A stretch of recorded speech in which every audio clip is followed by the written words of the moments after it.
يا عبادي الذين أسرفوا على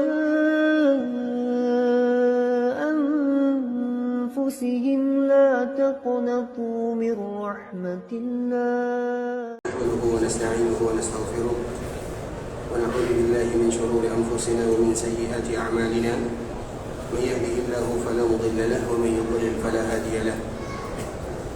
أشهد أن لا إله إلا الله وحده لا شريك له، وأشهد أن محمدا عبده ورسوله لا نبي بعد. أما بعد، يا أيها الذين آمنوا اتقوا الله حق تقاته ولا تموتن إلا وأنتم مسلمون.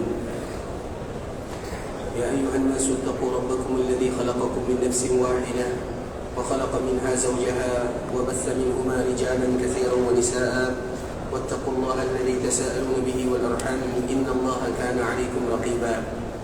يا أيها الذين آمنوا اتقوا الله وقولوا قولا سديدا يصلح لكم أعمالكم ويغفر لكم ذنوبكم، ومن يطع الله ورسوله فقد فاز فوزا عظيما. أما بعد، فإن أصدق الحديث كتاب الله، وخير الهدي هدي محمد صلى الله عليه وسلم، وشر الأمور محدثاتها، فإن كل محدثة بدعة وكل بدعة ضلالة. Ikhwatul Islam, saudara kaum muslimin, para tetamu Allah rahimani wa rahimakumullah. Alhamdulillah, Allah Subhanahu wa taala kembali memberikan kemudahan kepada kita bersama untuk bisa duduk di dalam masjid Rasulullah sallallahu alaihi wasallam dalam rangka membacakan ayat-ayat Al-Quran ataupun hadis-hadis Rasulullah sallallahu alaihi wasallam. Sebuah nikmat dan karunia yang luar biasa dari Allah kepada kita bersama ketika kita masih diberikan kesempatan untuk beribadah kepadanya, karena memang ibadah merupakan tujuan kita diciptakan oleh Allah Subhanahu wa taala. Allah Subhanahu wa taala mengingatkan kita di akhir surat Al-Mu'minun, "Afahasibtum annama khalaqnakum 'abatha?" Wahai hambaku, kata Allah, apakah kalian mengira, kalian menyangka aku ciptakan kalian untuk bermain-main sahaja? Wa annakum ilaina la turja'un, dan kalian tidak akan kembali kepada diriku. Artinya Allah mengingatkan kepada kita bersama bahwa kita diciptakan dengan tujuan yang mulia, yaitu bagaimana menghambakan diri kepada Allah Subhanahu wa taala. Itulah tujuan kita dihidupkan oleh Allah Subhanahu wa taala. Bagaimana kita berubudiyah? Kenapa kita melakukan yang demikian? Karena mau tidak mau kita pasti akan kembali kepada Allah. Sehingga dengan itulah Allah Subhanahu wa taala mengingatkan kepada kita bersama, "Afahasibtum annama khalaqnakum 'abatha?" Apakah kalian menyangka aku ciptakan kalian dalam bentuk bermain-main? Artinya aku ciptakan kalian bukan untuk bermain-main. Walaupun kehidupan dunia adalah kehidupan yang banyak permainannya, tapi bukan itu Allah Subhanahu wa taala, bukan untuk itu Allah ciptakan kita bersama.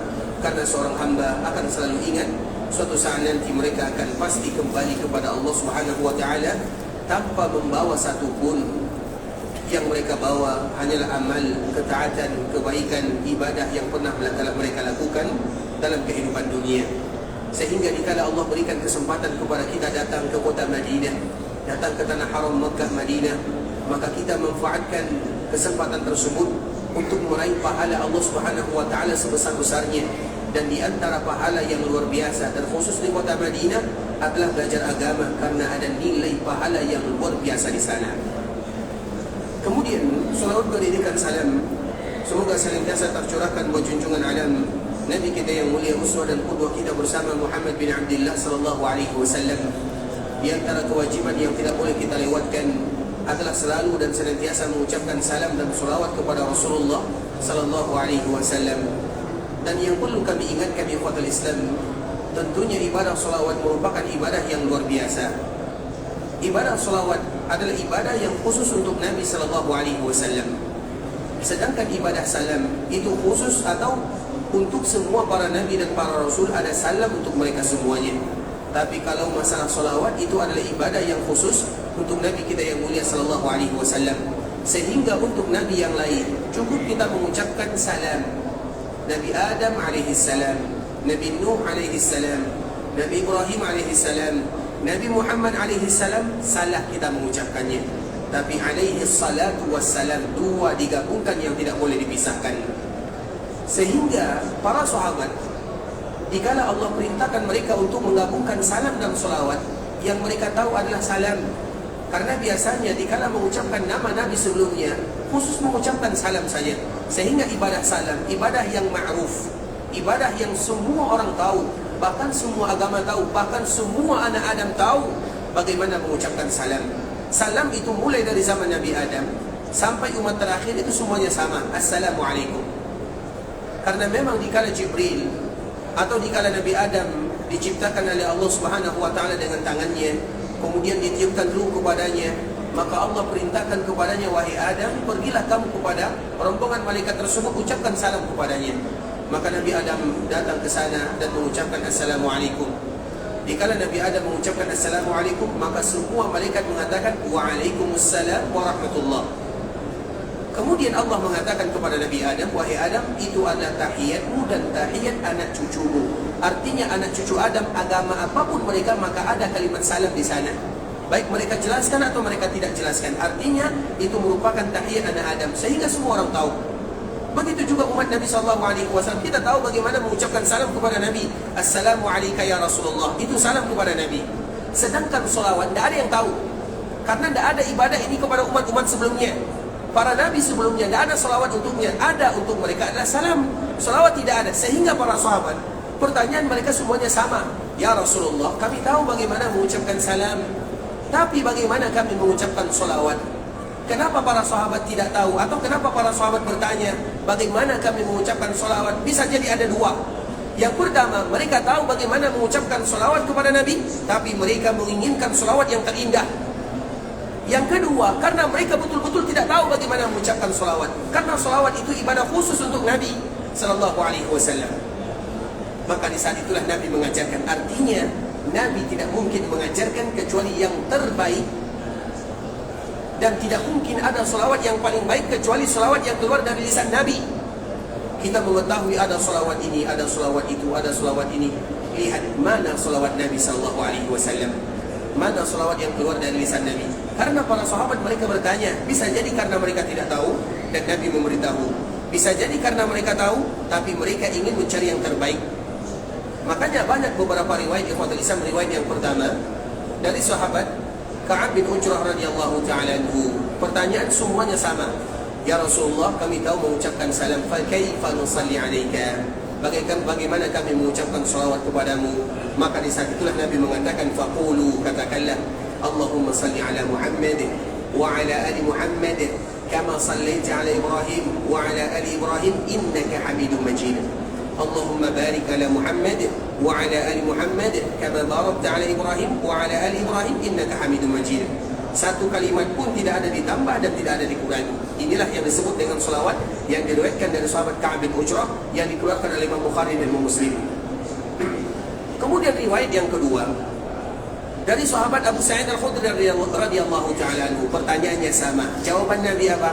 Faqulu, katakanlah, Allahumma salli ala Muhammad abduka wa rasuluh kama sallaita ala Ibrahim wa barik ala Muhammad wa ala ali Muhammad kama barakta ala Ibrahim. Tidak ada satu pun yang ditambah dan tidak ada yang dikurangi.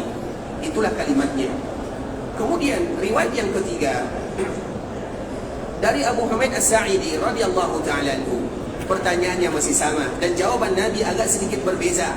Nabi mengatakan, kalau kalian ingin berselawat, faqulu, katakanlah, Allahumma salli ala Muhammad wa azwajihi wa dhurriyyatihi kama sallaita ala Ibrahim wa barik ala Muhammad wa azwajihi wa dhurriyyatihi kama barakta ala Ibrahim. Tidak ada yang ditambah dan tidak ada yang dikurangi di sana. Kemudian riwayat yang berikutnya dari sahabat Abu Mas'ud Al-Ansari. Semua riwayat ini ada dalam Sahih Bukhari dan Sahih Muslim. Makanya sesekali kita mencari bagaimana sih selawat yang diajarkan oleh Nabi kepada para sahabatnya. Kita buka kitab-kitab yang masyhur. Kitab yang masyhur adalah Sahih Bukhari, Sahih Muslim, semua kita tahu. Masyhur kitabnya. Kenapa kita tidak membacanya atau mencontohnya? Kenapa kita meninggalkan selawat-selawat ini? Kita cari selawat-selawat yang lain. Selawat dari Nabi yang keluar dari mulut Nabi, itulah yang terindah. Kemudian riwayat ini Abu Mas'ud Al-Ansari, pertanyaannya sama. Jawaban Nabi apa? Allahumma salli ala Muhammad wa ala ali Muhammad kama sallaita ala Ibrahim wa ala ali Ibrahim wa barik ala Muhammad wa ala ali Muhammad kama barakta ala Ibrahim fil alamin innaka Hamidum Majid. Ada tambahan fil alamin innaka Hamidum Majid. Kemudian riwayat yang kelima dari Amr bin Hizam, diriwayatkan dari sahabat Nabi, masih sama jawaban Nabi, Allahumma salli ala Muhammad wa ala ahli baitihi wa ala azwajihi wa dhurriyyatihi kama sallaita ala Ibrahim wa ala ali Ibrahim innaka Hamidum Majid. Allahumma barik ala Muhammad wa ala ahli baitihi wa ala azwajihi wa dhurriyyatihi kama barakta ala Ibrahim wa ala ali Ibrahim innaka Hamidum Majid. Siapa yang hafal selawat kepada Nabi sallallahu alaihi wasallam? Silakan. Yang nomor berapa? 1 2 3 4 5. Yang nomor 3, silakan. Wa ala Allahumma salli ala Muhammad. Terus.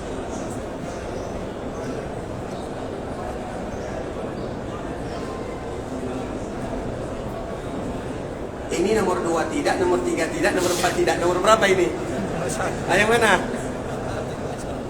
Baik, Masya Allah, barakallah fiik. Semoga bermanfaat ya. Bisa dia, Masya Allah. Sehat selalu ya, Masya Allah, tabarakallah. Campuran ya. Baik, nanti artinya makanya itulah ibadah Islam. Kalimat salawat ini adalah ibadah yang paling mulia. Banyak sekali pahala di dalamnya. Dan akan semakin mulia apabila kita mengetahui lafaz-lafaz yang diajarkan oleh baginda Nabi Muhammad bin Abdullah sallallahu alaihi wasallam. Dan tentunya kewajiban kita bersama sebagai umat Nabi sallallahu alaihi wasallam memperbanyak mengucapkan salam dan salawat. Minimal kita mengucapkan salam dan salawat yaitu dengan kalimat sallallahu wasallama wa baraka alaika, atau sallallahu wasallama wa baraka alaika, atau sallallahu alaihi wasallam. Maka itu merupakan lafaz minimal, sehingga dikala kita menyebutkan lafaz minimal, tidak ada lagi yang lebih minimal daripada ini. Tidak boleh kita mempersingkat, kecuali kalimat yang paling singkat di dalam mengucapkan salawat adalah kalimat ini, sallallahu wasallama wa baraka alaika, atau sallallahu alaihi wasallam. Makanya baik itu secara lisan atau secara tulisan, apalagi secara tulisan, tidak boleh hukumnya seseorang menulis kalimat Nabi Muhammad dengan tulisan Muhammad SAW atau SAW atau SAW. Kalau di dalam bahasa kitanya. Kalau dalam bahasa Arab sad atau salama, maka itu tidak boleh, dan itu termasuk orang-orang yang bakhil. Kalau kita tidak mau menulis panjang, maka tidak usah ditulis. Bisa dipahami? Pilihannya hanya dua. Kita tulis kalimat Muhammad sallallahu alaihi wasallam, atau tulis Muhammad saja kemudian selawatnya di dalam hati atau dengan lisan kita, supaya kita tidak menjadi hamba yang kikir yang disebutkan oleh Nabi sallallahu alaihi wasallam. Ikhwatul Islam, saudara kaum muslimin, para tetamu Allah rahimani wa rahimakumullah. Sekarang kita akan kembali melanjutkan pembahasan sebelumnya, masih berkaitan dengan kota Madinah, kota di mana Allah Subhanahu wa taala betul-betul memberikan penjagaan terhadap kota Madinah, dan di antara bentuk penjagaannya adalah dijaga ibadah yang dilakukan di sana. Karena memang tujuannya ikhwatul Islam adalah untuk menyempurnakan kecintaan kita kepada Rasulullah sallallahu alaihi wasallam. Dan kita selalu mengulang-ulang bahwa mencintai Nabi itu tidak hanya cukup dengan ucapan dengan lisan saja.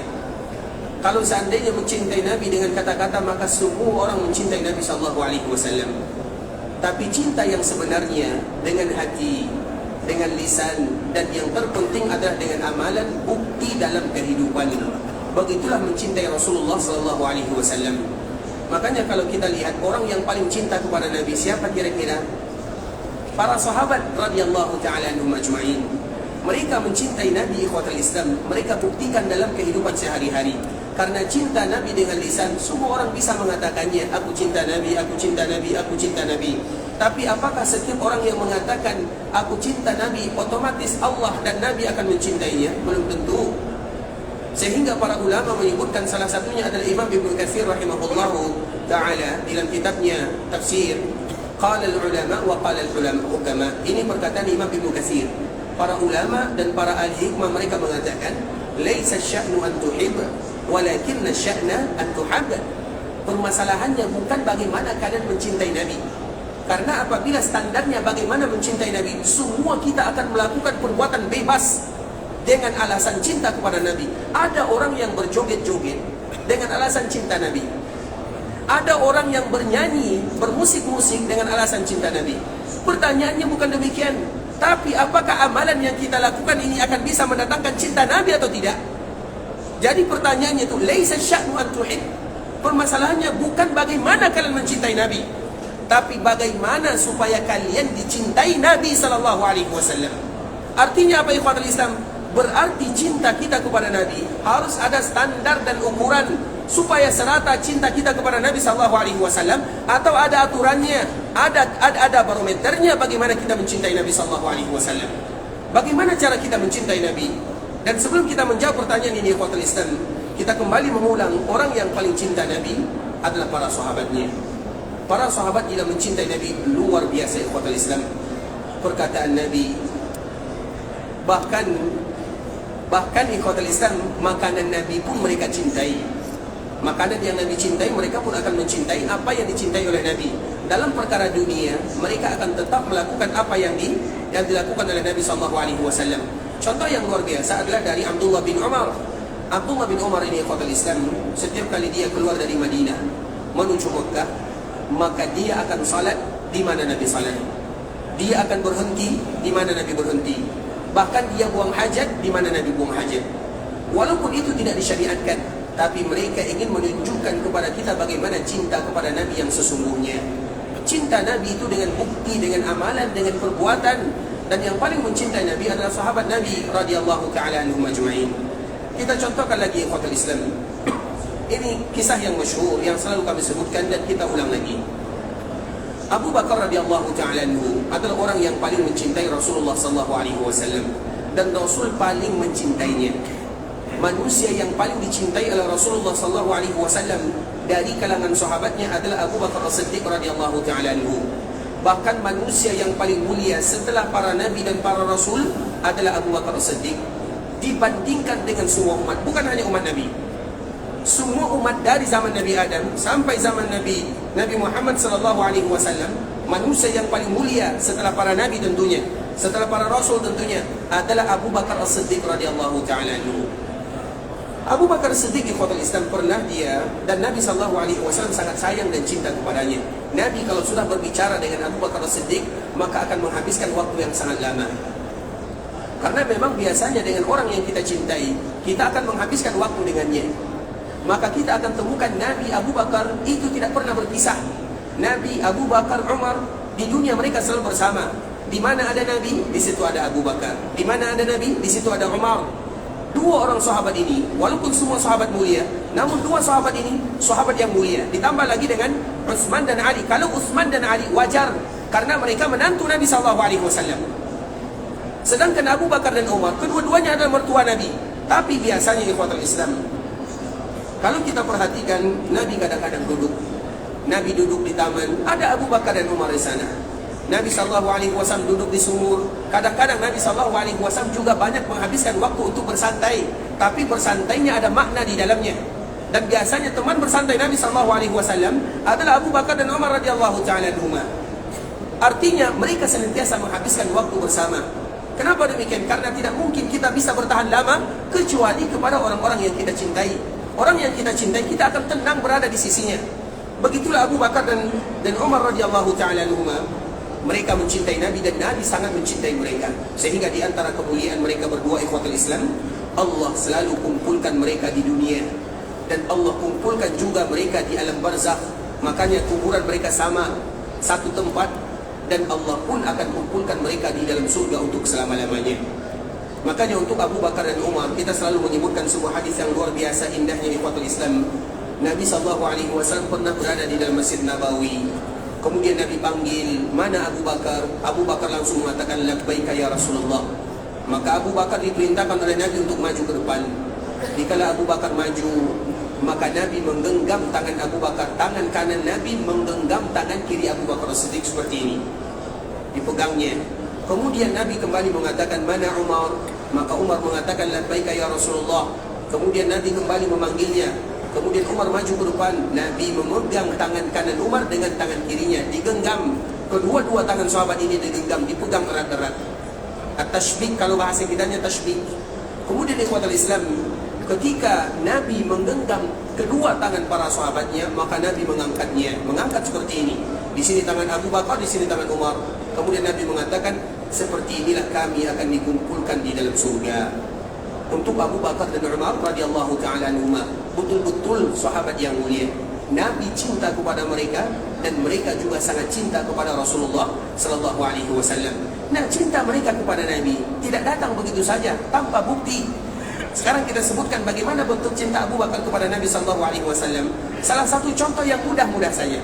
Nabi biasanya sering menghabiskan waktu dengan Abu Bakar As-Siddiq radhiyallahu taala anhu. Bahkan kalau Nabi ada masalah, kita tahu Nabi punya banyak keluarga. Berapa keluarga Nabi? Berapa? 17 yang lain. 11 yang lain. 11 keluarga Nabi ikhwatal Islam yang ada di kota Madinah itu ada 9 orang. Dan istri Nabi semuanya ada 11 orang. Yang menjawab 11 berarti mereka mengumpulkan semua keluarga Nabi. Yang mengatakan 9 berarti yang hidup selalu bersama Nabi dan Nabi wafat atas 9 orang ini. Artinya tidaklah Nabi wafat kecuali Nabi meninggalkan 9 orang istri, karena 2 istri Nabi sudah meninggal. Yang pertama Khadijah, yang kedua Zainab. 2 orang istri Nabi ini sudah meninggal. Kemudian 9 orang siapa? Aisyah, Saudah, Ummu Kulsum tidak, Aisyah, Saudah, Ummu Habibah, Ummu Salamah, Safiyah, Maimunah, Ummu Habibah, Zainab ada 2. Kemudian ada namanya Maria Al-Qibtiyah. Ini 9 orang istri Nabi sallallahu alaihi wasallam. Siapa yang bisa mengulangnya? Siapa yang hafal nama-nama istri Nabi sallallahu alaihi wasallam? Cukup 9. Siapa yang hafal nama istri Nabi sallallahu alaihi wasallam? Ada? Coba. Silakan Pak. Baik. Di luar yang 2. Di luar yang 2, tambah 2 juga tidak boleh, juga boleh. Biar menjadi masalah. Baik. Tambah 2. Di luar 2. Di luar 2. Ditambah 2 juga. Ya. Baik.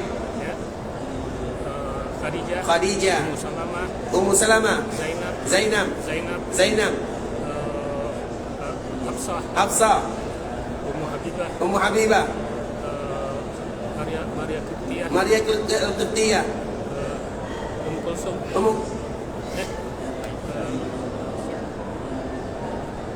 Ummu Kulsum tak. Ummu Kulsum itu anak dan cucu Nabi. Ummu Kulsum itu anak dan cucu Nabi. Betul atau tidak? Ya. Anak Nabi. Siapa nama anak Nabi? Zainab. Anak Nabi namanya. Siapa lagi anak Nabi sebelum dilanjutkan ini? Zainab, Ruqayyah, Ummu Kulsum, Fatimah, Ibrahim, Abdullah, Qasim. Itu anak Nabi. Cucu Nabi Hasan, Husain. Cucu Nabi 6. Ya. Muhsin. Siapa lagi? Umamah. Ya, Muhsin. Siapa? Umamah, Hasan, Husain. Umamah, Hasan, Husain, Muhsin. Ini cucu Nabi semuanya. Harus kita hafal semuanya. Ummu Kulsum juga termasuk di antara nama cucu Nabi sallallahu alaihi wasallam. Bisa dipahami, jadi cucu Nabi itu banyak sekali. Ada kurang lebih 6 orang cucu Nabi sallallahu alaihi wasallam, dan salah satunya Ummu Kulsum. Baik, sekarang kembali kepada istri Nabi. Ummu Kulsum berarti tidak ada nama istri Nabi. Baik. Khadijah. Ulang lagi dari awal. Ya, Khadijah. Baik, Khadijah. Ummu Salamah. Hafsah. Ummu Habibah. Aisyah. Hilang semuanya Pak ya. Masya Allah, silakan. Masya Allah, sehat Pak ya. Masya Allah, barakallahu fiik, Allah jazakum khairan.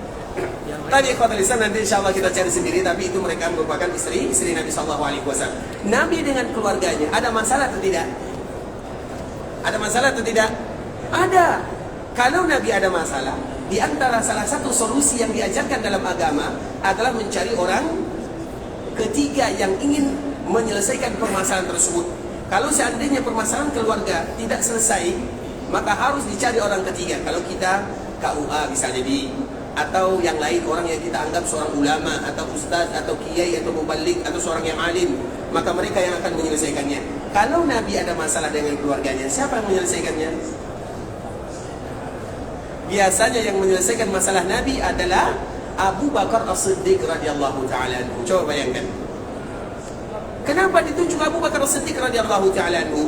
Berarti Nabi percaya kepada sahabatnya Abu Bakar As-Siddiq sekaligus adalah mertuanya.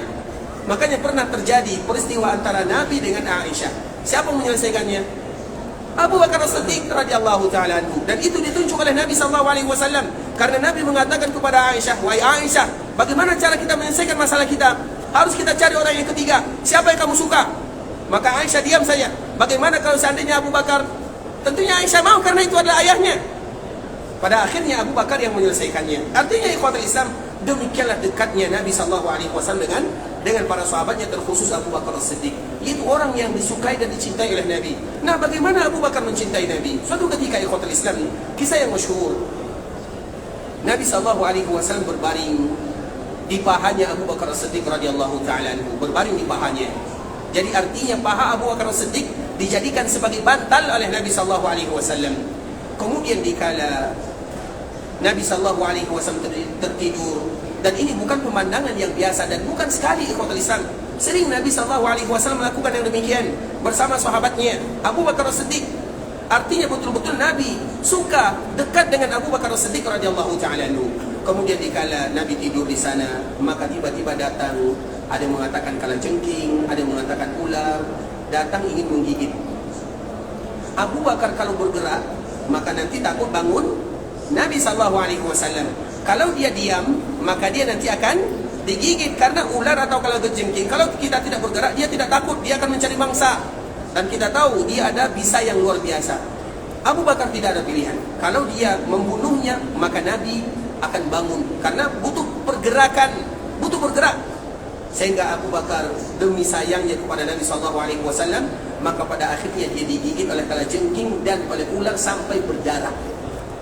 Kemudian tiba-tiba setelah dia menahan rasa sakit, dan kita tahu bagaimana gigitan ular. Kalau kita ingin merasakannya, silakan coba. Bahaya sekali. Kalajengking begitu juga.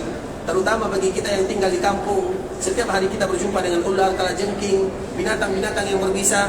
Itu sudah teman kehidupan kita, teman kawan kita semuanya. Kemudian Abu Bakar digigit. Abu Bakar menahannya, keluar darah dari tangannya.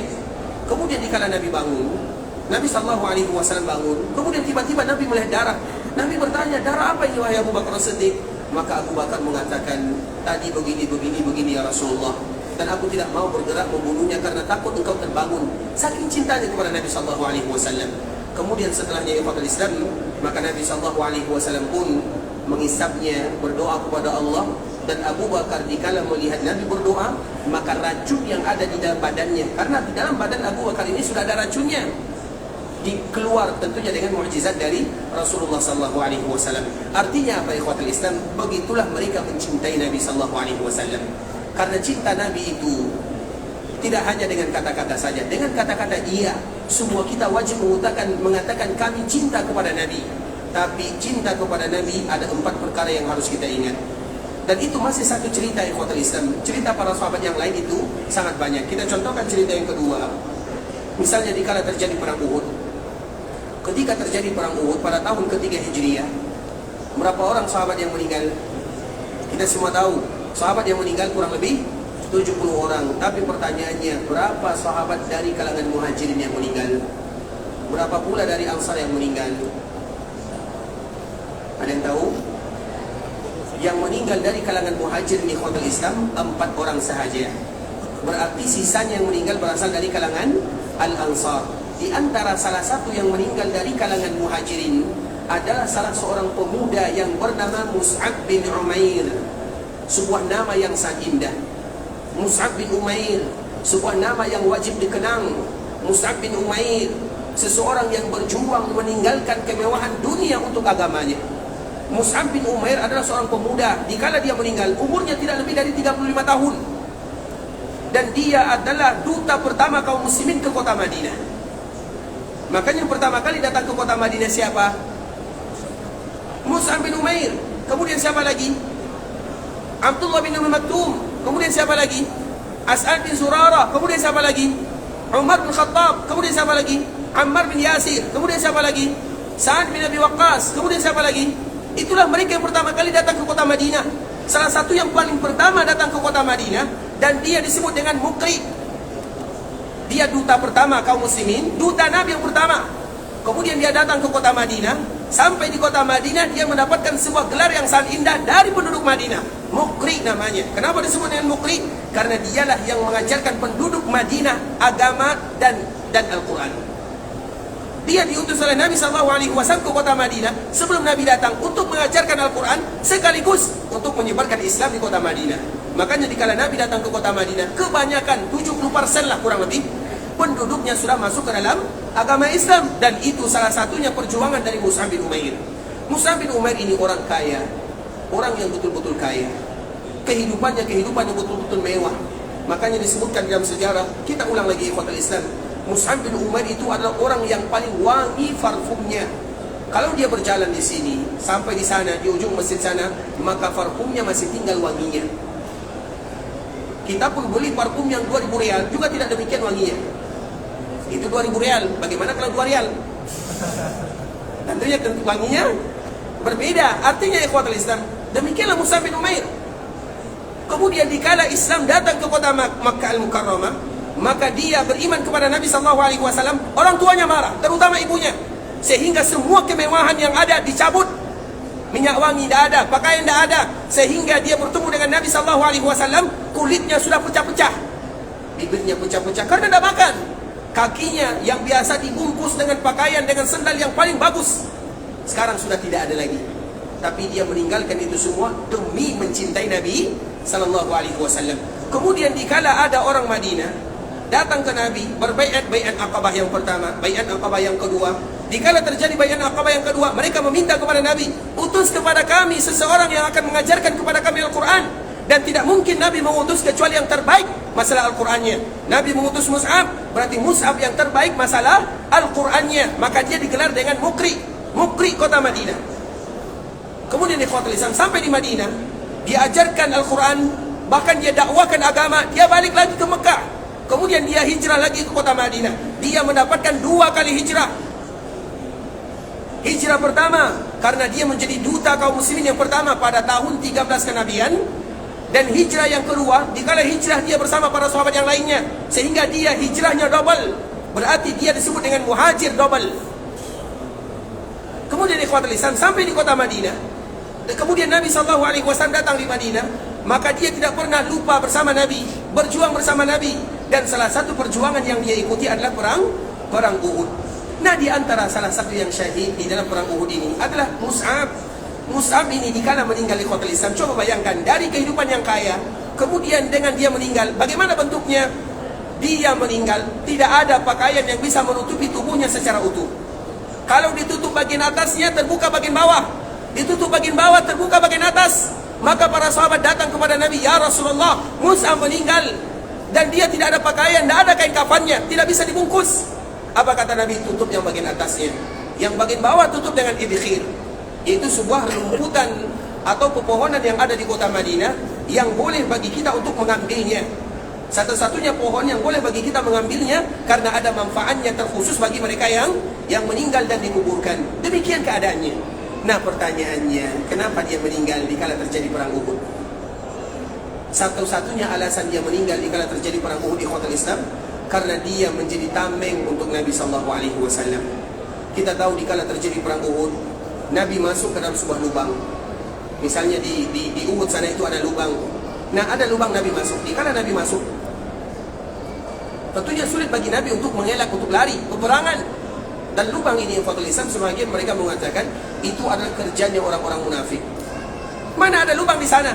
Dari mana datangnya? Kecuali kerjanya orang-orang munafikun. Orang munafikun itu jahat kepada Nabi dan juga jahat kepada kaum muslimin. Maka wajar Allah mengatakan innal munafiqina fid darkil asfali minan nar. Kemudian ikhwatul Islam, dikala Nabi terjebak di sana, ada yang menyebutkan Nabi itu sampai pingsan dikala terjadi perang Uhud. Kemudian siapa yang mengganti, yang membantu Nabi SAW? Yang pertama kali membantu Nabi adalah Mus'ab. Kemudian dikala orang-orang kufar mereka ingin membunuh Nabi SAW, badan Mus'ab yang dijadikan sebagai tameng, tombak anak panah ada di badannya, menancap di badannya untuk membela Nabi SAW, dan dia syahid gara-gara membela Nabi. Kemudian dikala terjadi perang Uhud, maka orang-orang mengatakan Muhammad terbunuh, Muhammad terbunuh. Yang terbunuh itu adalah Mus'ab. Iya, orang ingin membunuh Nabi, tapi Mus'ab yang menjadi tamengnya. Mus'ab memeluk Nabi SAW. orang-orang Quraisy menganggap Nabi wafat di sana, sehingga mereka mengumumkan Nabi meninggal, Muhammad mati, sehingga tersebar isu Nabi meninggal. Namun kaum muslimin mereka tetap berjuang. Ternyata Nabi tidak meninggal.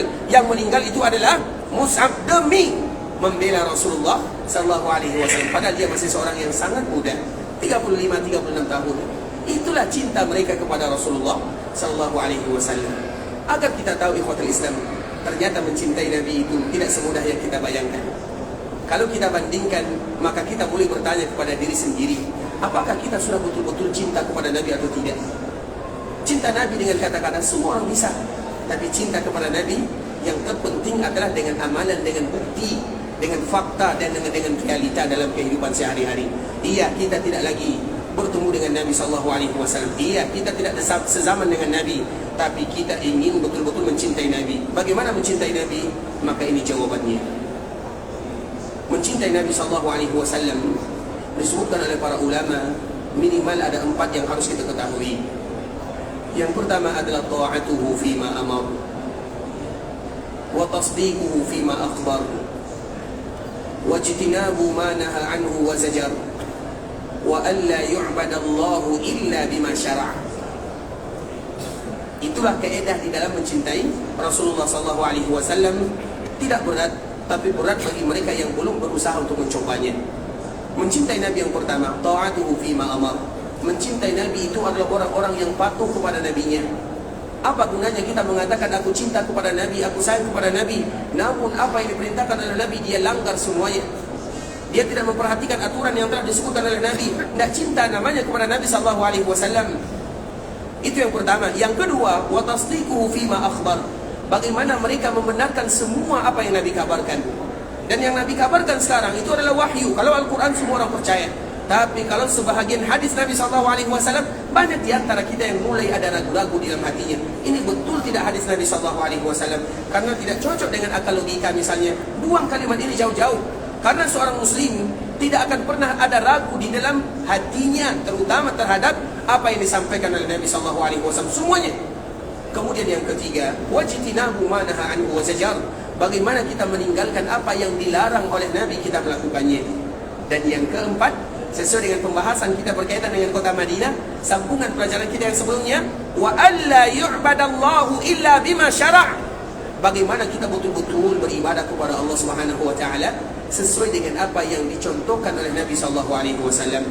Dan kita tidak mungkin tahu kecuali dengan kita belajar agama Allah Subhanahu wa taala. Makanya kemarin kita menyebutkan tentang kota Madinah, ikhwatul Islam. Al-Madinatu haramun ma baina 'ainin ila thawr. Man ahdatha fiha hadatha aw awa muhditha fa alayhi la'natullahi wal malaikati wan nasi ajma'in la yaqbalu Allahu minhu sarfan wala 'adla. Madinah itu adalah tanah haram. Haramnya itu dari Bukit Ir sampai Bukit Thur, dari lembah Waqim sampai lembah Wabrah. Itu ada tanda batasan tanah haram yang ada di Madinah. Al-Madinatu haramun. Dalam hadis ini Nabi menyebutkan ma baina 'airin ila thawr, di antara dua bukit. Yang satu namanya Bukit Ir, memang namanya Bukit Ir. Yang kedua namanya Bukit Thawr. Thawr itu artinya sapi. Kenapa disebut dengan Bukit Sapi? Karena bukit itu sama bentuknya dengan sapi atau kerbau kalau bahasa kitanya. Kemudian di antara lembah Wabrah dengan lembah Waqim. Lembah Wabrah ini ikhwatul Islam itu di belakangnya Masjid Bani Salimah atau yang kita kenal dengan Masjid Qiblatain, dan yang satunya di belakang Masjid Quba, dan kita tahu semuanya Masjid Quba.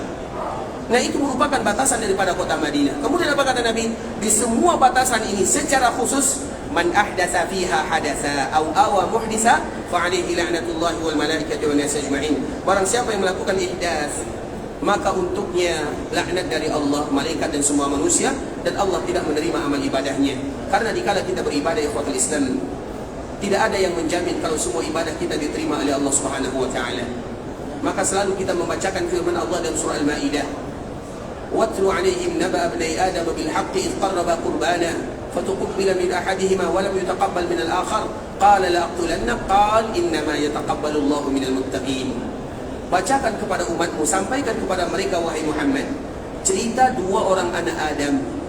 Siapa mereka? Terlepas dari namanya. Ada yang menyebutkan Qabil, ada yang menyebutkan Habil, ada yang menyebutkan ini, ada yang menyebutkan itu. Yang penting bukan namanya, tapi kisahnya, kejadian yang terjadi kepada mereka berdua.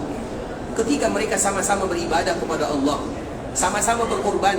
Allah menyebutkan dalam Al-Quran, fatuqubbila min ahadihima, yang satu diterima, yang satu tidak. Artinya kalau anak Adam saja ada di antara ibadah mereka yang tidak diterima, bagaimana dengan anak manusia biasa? Dan kita semuanya anak manusia biasa. Artinya anak Nabi ada di antara mereka yang tidak diterima amal ibadahnya. Kemudian yang tadi tidak diterima amal ibadahnya, dia ngancam kepada saudaranya, qala la aqtulannak, aku akan bunuh kamu. Kenapa ibadahmu diterima, ibadah saya tidak? Karena orang dulu kalau beribadah, yang diterima disebutkan ibadahmu diterima, yang tidak disebutkan tidak. Kalau kita alhamdulillah tidak disebutkan oleh Allah, sehingga kita tetap bisa berharap, berdoa, bermohon, meminta kepada Allah Azza wa Jalla. Kemudian ikhwatul Islam, apa kata saudara yang tadi diancam? Qal innama yataqabbalullahu minal muttaqin. Wahai saudaraku, ketahuilah Allah tidak akan menerima amal ibadah kecuali dari mereka yang betul-betul bertakwa. Sehingga para sahabat Nabi, salah satunya adalah Abu Darda, dan juga yang lain adalah Abdullah bin Umar, mereka mengatakan dengan jelas, kalau aku tahu sujudku diterima oleh Allah, satu sujud saja diterima oleh Allah, maka itu lebih baik daripada dunia dan seisinya. Kalau aku tahu, tapi mereka tidak tahu. Artinya mereka tidak bisa menjamin satu sujud yang mereka lakukan untuk Allah, mereka tidak bisa menjamin.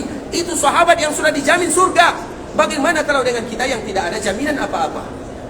Sehingga artinya ikhwatul Islam, jika kita beribadah, tidak ada di antara kita mengatakan, oh ibadah saya pasti diterima. Tidak.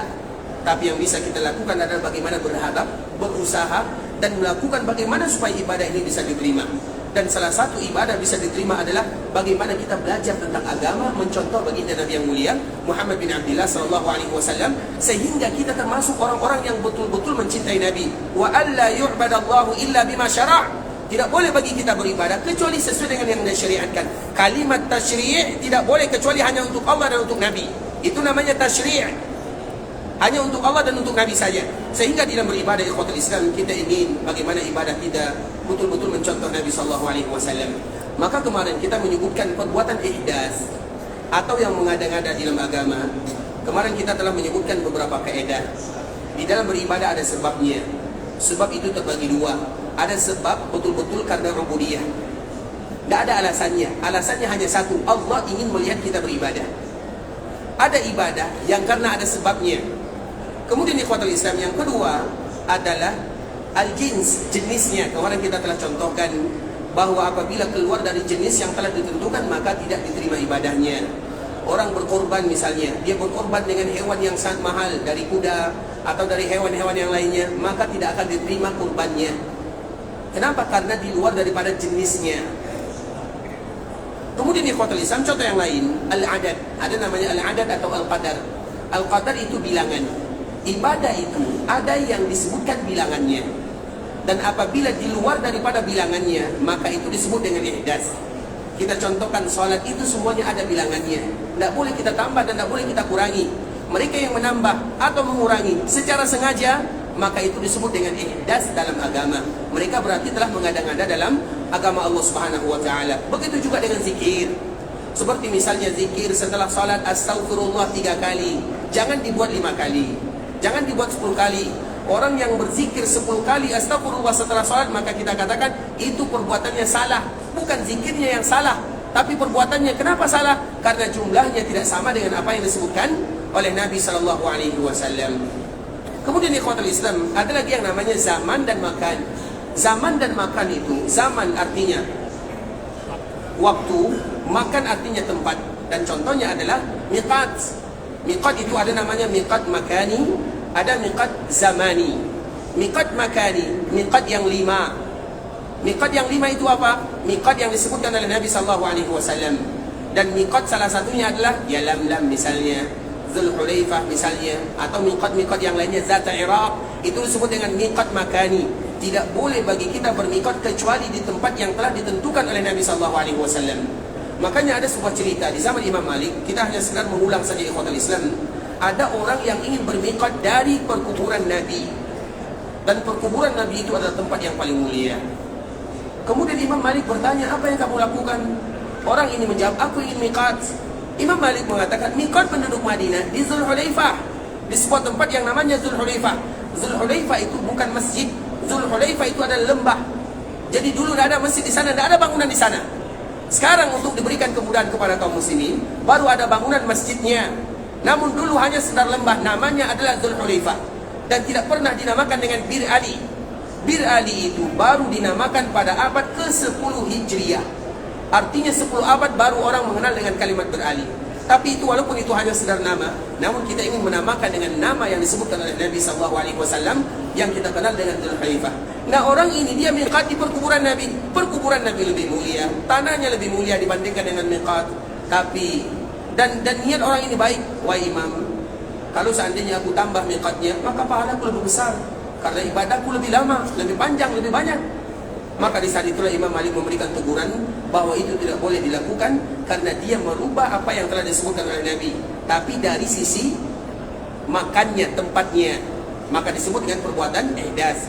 Begitu juga dengan zaman makan itu juga ikhwatul Islam. Contoh ini perkara yang kemarin kami dengarkan dan semoga tidak terulang lagi, terutama di kota Nabi SAW. Kami kemarin melihat ada orang yang mengatakan tentang masalah raudhah. Raudhah itu juga disebut dengan makan. Makan itu artinya tempat. Raudhah itu sebenarnya ada dua. Yang pertama raudhah ini, dan yang kedua raudhah yang ada di belahan dunia mana saja. Tapi yang kita khususkan adalah raudhah yang ada di Masjid Nabawi. Raudhah yang ada di Masjid Nabawi itu ada tempat yang paling mulia. Disebut dengan raudhah. Sebahagian para ulama menyebutkan karena apabila ada orang beribadah di dalamnya, seolah-olah dengan ibadah yang dia lakukan bisa Allah antarkan dia ke dalam surga yang sesungguhnya. Dan semoga kita termasuk di antaranya. Artinya raudhah itu mulia, sehingga para ulama mengatakan apapun ibadah yang kalian lakukan bisa diantarkan ke dalam surga. Kemudian raudhah disebut dengan raudhah karena raudhah ini betul-betul turun dari surga. Kalau di Mekah ada Hajar Aswad yang turun dari surga, maka di Madinah ada raudhah yang turun dari surga. Atau raudhah itu kalaupun dia tidak turun dari surga, tapi di akhir zaman nanti, dikala Madinah tidak lagi dikunjungi, maka dia dijadikan bagian daripada taman surga yang sesungguhnya, diangkat ke dalam surga. Sebagaimana Hajar Aswad juga nanti akan diangkat ke dalam surga. Itu makna, beberapa makna singkat kenapa raudhah disebut dengan raudhah. Nah, raudhah ini disebutkan tempatnya oleh Nabi. Raudhah itu dari sini, dari sini. Nabi sebutkan batasnya, makannya berkaitan dengan makan. Makan itu artinya tempat. Nabi mengatakan, ma baina baiti wa mimbari raudhatun min riyadil jannah. Di antara rumahku dan mimbarku taman di antara taman-taman surga. Di antaranya. Berarti rumah Nabi tidak masuk, mimbar masuk atau tidak? Mimbar masuk raudhah atau tidak?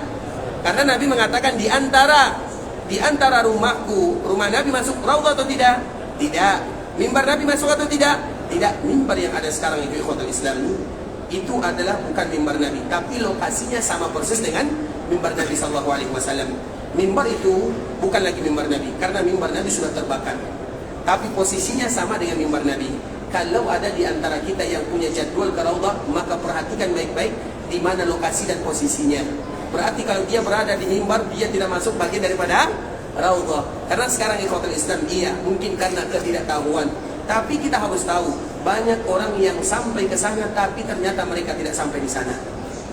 Banyak yang sampai di sana tapi mereka tidak mendapatkan raudhah yang sesungguhnya. Karena raudhah itu disebut dengan batasan tempatnya jelas. Disebutkan dengan kalimat yang jelas oleh Nabi.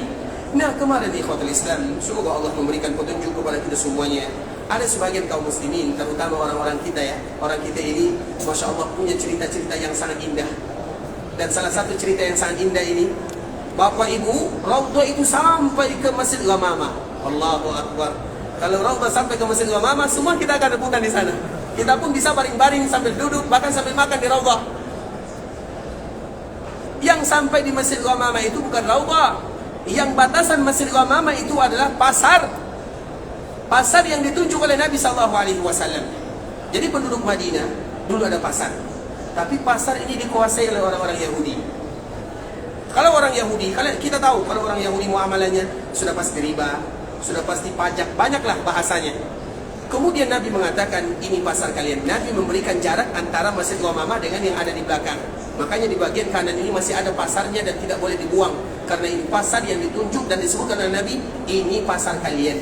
Sehingga dikala Nabi membuat pasar untuk penduduk Madinah, orang Yahudi tidak bisa lagi ada sogoknya, tidak ada lagi ribanya, sehingga bebas. Dan dan bisnis atau perekonomian di Madinah dikuasai oleh kaum muslimin. Nah, itu yang diberikan batasan oleh Nabi adalah pasarnya, bukan raudhah. Karena raudhah itu ada batasan kecil. Maka itu disebut dengan makan. Apabila ada orang mengatakan kalau bahwa raudhah itu sampai di Masjid Ghamamah, maka itu disebut dengan ihdas dalam agama, karena dia merubah apa yang telah disebutkan oleh Nabi SAW. Begitu juga dengan zaman. Zaman itu waktu. Seperti misalnya, dikala kita mengucapkan talbiyah, terkhusus bagi mereka yang umrah. Orang yang mengucapkan talbiyah dikala mereka umrah, kapan akhirnya? Contoh misalnya, ada orang yang sedang tawaf, kemudian dia mengucapkan labbaik Allahumma labbaik, labbaik la syarika lak labbaik. Boleh atau tidak? Hati-hati jawab ya. Ada orang yang sedang tawaf, kemudian dia mengucapkan labbaik Allahumma labbaik, labbaik la syarika lak labbaik. Boleh atau tidak? Siapa yang bisa jawab, angkat tangan. Kita dahulukan yang pertama, silakan. Gak boleh, kenapa gak boleh? Karena mengucapkan talbiyah sampai ke masjid, kalau dia tawaf sunat.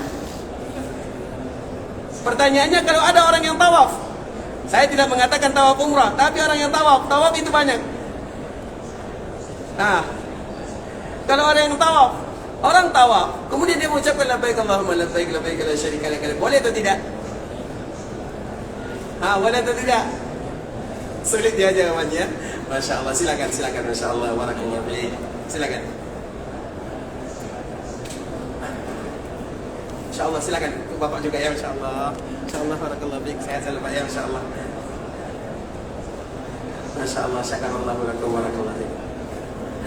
Baik, ikhwatul Islam, itu disebut dengan zamani. Zamani itu ada waktunya. Dikala kita tawaf, dikala kita umrah, kalau kita umrah, batasan mengucapkan kalimat talbiyah hanya dikala kita melihat Ka'bah, habis batasannya. Kalau orang melaksanakan ibadah haji, maka batasannya adalah, semoga kita nanti semuanya haji ya. Baik, siapa yang sudah haji di sini? Sampai kapan batasannya? Batasannya adalah dikala kita melontar kapan? Hari pertama, kedua, atau ketiga? Melontar itu 3 hari. Melontar di hari ke 2 atau 1? 1. Melontar di hari pertama. Itu batas disebut dengan zamani. Sedangkan orang tawaf, kalau mereka tawaf sunat, kemudian mereka mengucapkan labbaik Allahumma labbaik, boleh atau tidak? Betul lah, boleh. Apa salahnya? Kalau dia hanya sekedar mengucapkan, karena dia bisa jadi dia hanya tidak hafal doa, dia hafal labbaik Allahumma labbaik, boleh atau tidak? Tidak menjadi masalah. Tapi kalau seandainya itu dianggap bagian daripada wajib diucapkan di kala tawaf, maka itu tidak boleh. Artinya ikhwatul Islam, secara umum, dikala kita umrah batasannya, dikala melihat Ka'bah habis labbaik Allahnya. Tak usah lagi kita mengucapkan labbaik Allah. Ustaz, apa salahnya kami mengucapkan labbaik Allahumma labbaik? Iya, salah, karena itu bukan waktunya. Maka itu disebut dengan ihdas, karena menyelisih zamannya. Waktunya sudah selesai. Begitulah dalam ibadah ikhwatul Islam. Begitu juga dikala kita melaksanakan ibadah haji, ada zamannya. Ada zaman yang disebutkan batasan-batasannya. Bagi mereka yang keluar dari zaman tersebut, maka mereka disebut dengan ihdas. Ihdas itu artinya keluar dari aturan yang disebutkan oleh Nabi SAW. Kemudian yang keenam, yang terakhir, itu adalah al-kaifiyah. Al-kaifiyah itu ikhwatul Islam, artinya tata caranya. Terkhusus dikala mungkin momen kita ini, momen melaksanakan ibadah umrah, maka Nabi betul-betul memberikan ketegasan kepada kita bersama. Bukankah Nabi Ibrahim mengatakan, wa arina manasikana? Wa arina manasikana, ya Allah, tunjukkan kepada kami manasiknya. Kalimat manasik selalu kita ulang ikhwatul Islam. Manasik itu ikhwatul Islam, itu tidak hanya khusus dikala kita melaksanakan ibadah haji dan umrah. Manasik itu artinya rangkaian rentetan ibadah. Salat ada manasiknya, puasa ada manasiknya, zakat ada manasiknya, haji dan umrah juga ada manasiknya. Jadi manasik itu memiliki makna gambaran umum. Artinya tunjukkan kepada kami bagaimana tata cara beribadah kepadamu, kata Nabi Ibrahim. Walaupun doa Nabi Ibrahim ini khusus di Makkah Al-Mukarramah, yang dituju adalah manasik haji dan manasik umrah. Karena memang manasik ini sulit, jarang-jarang bagi kita untuk bisa memahaminya. karena ibadah yang jarang dilakukan oleh kaum muslimin. Sehingga kita kadang-kadang lupa doanya, lupa ininya. Mungkin gerakannya kita tahu, tapi kalimat bacaannya kadang-kadang kita lupa. Karena sudah 1 bulan kita tidak umrah, 1 tahun tidak umrah, sudah 5 tahun tidak umrah. Kadang 1 kali dalam 1 tahun kita, 1 kali dalam seumur hidup kita umrah. Sehingga banyak kita lupanya. Makanya dikhususkan kalimat manasik kepada haji dan umrah untuk penekanan, karena ibadah ini adalah ibadah yang mudah dilupakan atau ibadah yang sering dilupakan. Kenapa? Karena jarang orang bisa melakukannya. Kalaupun ada, itu hanya sesekali sahaja. Kemudian di kuatul Islam, sehingga Nabi Ibrahim berdoa kepada Allah, wa arina manasikana. Dan doa ini disampaikan oleh Nabi Ibrahim setelah Nabi Ibrahim mengangkat bangunan Ka'bah. Dikala Nabi Ibrahim mengangkat bangunan Ka'bah, diambil batu, ada namanya batu Ka'bah, tidak jauh dari Mekah, kurang lebih 400-500 meter ikhwatul Islam, namanya batu Mekah. Batu Mekah atau batu Ka'bah, karena memang Nabi Ibrahim mengambil batu dari sini. Kemudian orang-orang Quraisy pun mereka mengambil dari batu yang dulu diambil oleh Nabi Ibrahim alaihissalam, dan itu masih ada di Mekah. Jaraknya kurang lebih 300, 400 sampai 500 meter. Kemudian ikhwatul Islam, setelah dibangun, diangkat Ka'bah tanpa ada atapnya, karena memang Ka'bah itu tidak beratap sampai zaman Nabi. Sampai Nabi berumur 35 tahun dilakukan renovasi, baru Ka'bah itu ada atapnya. Kenapa ada atapnya? Karena sudah banyak barang berharga hilang di dalamnya, atau dilakukan pencurian di sana. Orang Mekah pun dulu ada yang mencuri. Kemudian ikhwatul Islam, bukan orang Mekah sekarang ya, orang di zaman jahiliyah, artinya sebelum Nabi diutus menjadi Nabi dan menjadi Rasul. Karena banyak hilang barang di sana, pencurian, maka akhirnya dibikin atap. Kapan? Dikala Nabi berumur 35 tahun, itu awal asal muasalnya. Sedangkan di zaman Nabi Ibrahim tidak ada. Kemudian setelah bangunan Ka'bah ini dibangun, maka Nabi Ibrahim berdoa, Rabbana taqabbal minna innaka antas samiul alim. Ya Allah, terima amal ibadah kami. Nabi Ibrahim berdoa, terima amal ibadah kami. Padahal sudah pasti diterima oleh Allah, karena dia seorang Nabi. Tapi dia tetap berdoa, ya Allah, terima amal ibadah kami. Artinya menganjurkan kepada kita yang beribadah, ibadah yang mulia ini, selalu mengucapkan kalimat yang diucapkan oleh Nabi Ibrahim. Setiap kali kita beribadah, Rabbana taqabbal minna. Kemudian ikhwatul Islam, di antara doanya banyak doa Nabi Ibrahim. Salah satunya, wa arina manasikana. Ya Allah, tunjukkan kepada kami bagaimana manasiknya, tata caranya. Kalau Nabi Ibrahim ditunjukkan oleh Allah lewat wahyu. Kalau Nabi diajarkan oleh Allah melalui wahyu. Sedangkan kita bagaimana cara mengetahuinya? Melalui belajar mengetahui bagaimana tata cara yang dilakukan oleh Nabi SAW. Dan insyaAllah ikhwatul Islam, kita akan besok insyaAllah kita akan sedikit menyebutkan tata caranya. Semoga kita yang melaksanakan ibadah umrah betul-betul mengetahui kenapa kita melakukannya, apa sebabnya, bagaimana keadaannya, bagaimana umrah yang dilakukan oleh Nabi SAW. Karena tujuan kita semuanya sama. Tujuan kita adalah bagaimana kita beribadah, dan ibadah yang kita lakukan bisa diterima oleh Allah Subhanahu wa taala. Dan salah satu bentuk mencintai Nabi adalah bagaimana tidak boleh bagi kita beribadah kecuali kita berusaha memaksimalkan ibadah sebagaimana yang dilakukan oleh Nabi. Semua kita sadar tidak akan ada di antara kita yang bisa beribadah sebagaimana ibadahnya Nabi SAW. Tidak akan pernah ada. Tapi paling tidak kita berusaha mencontoh Nabi SAW, terutama dalam bentuk fisiknya. Walaupun kualitasnya tidak akan pernah sama, tapi paling tidak itu adalah usaha seorang umat bagaimana mereka mencintai Nabi-Nya. Karena memang pembicaraan kita adalah bagaimana mencintai Nabi. Dan di antara salah satu bentuk mencintai Nabi SAW adalah dengan beribadah kepada Allah sesuai dengan apa yang dianjurkan oleh Nabi. Dan itulah yang selalu kita akan berusaha. Dan insyaAllah besok kita akan membahas tentang sedikit tata cara melaksanakan ibadah yang mulia ini. Dan semoga Allah Subhanahu wa ta'ala menerima amal ibadah kita dan mengabulkan doa-doa kita semuanya. Ikhwatul Islam, saudara kaum muslimin, para tetamu Allah rahimani wa rahimakumullah. Sampai di sini pembahasan yang bisa kami jelaskan yang benar dari Allah Subhanahu wa ta'ala, yang salah dari diri kami pribadi karena kurangnya ilmu kami, karena kebodohan dan karena kejahilan kami dan ketidaktahuan kami. Kami mohon dimaafkan kalau ada kata-kata yang salah, kalimat-kalimat yang kurang tepat, bahasa-bahasa yang kasar keluar dari lisan kami mohon dimaafkan. Dan kita senantiasa memberikan motivasi terkhusus kepada penduduk Madinah atau mereka yang datang ke kota Madinah akan hadis yang mana dengan hadis ini Imam Malik berani mengatakan bahwa Madinah lebih mulia daripada Mekah. Iya, Madinah lebih mulia daripada Mekah dari hadis ini. Tapi secara umum Mekah tetap merupakan tanah yang paling mulia.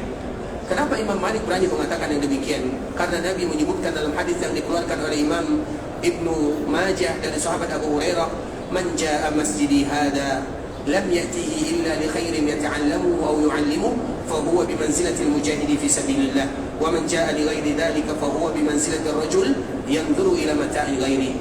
Siapapun di antara kaum muslimin berada di dalam Masjid Nabawi, dan kita semuanya berada di dalam Masjid Nabawi, masjid yang fondasinya iman dan takwa. Di samping mereka salat, di samping mereka berzikir, di samping mereka melakukan ibadah yang mereka inginkan, tapi ada ibadah yang tidak boleh mereka lewatkan. Apa itu ibadah yang tidak boleh mereka lewatkan? Yata'allamu aw yu'allimu. Mereka ingin belajar agama Allah Subhanahu wa taala. Mereka belajar atau mengajar. Pelajaran yang kita sampaikan ini ikhwatul Islam, itu saja. Kita semua sudah tahu.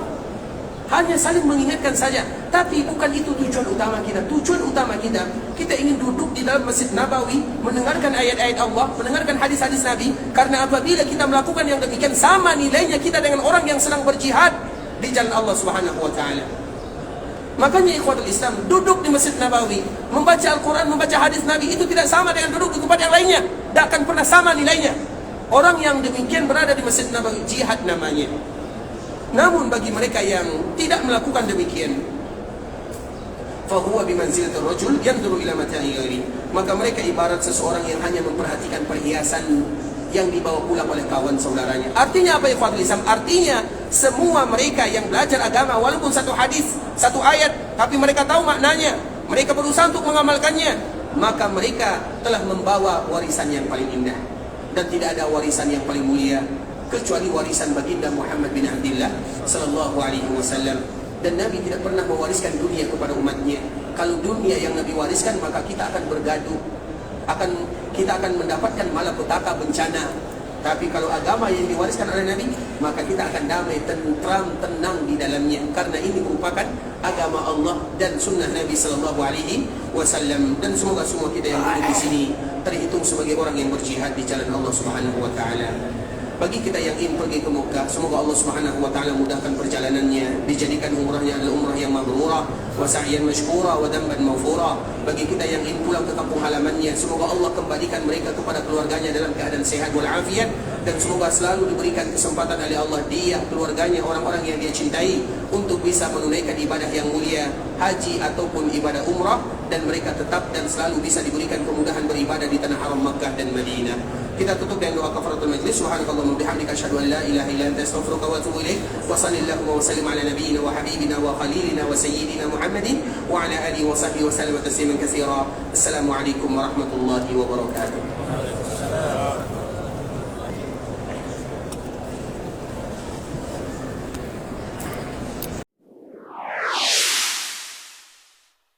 قل يا عبادي الذين أسرفوا على أنفسهم لا تقنطوا من رحمة الله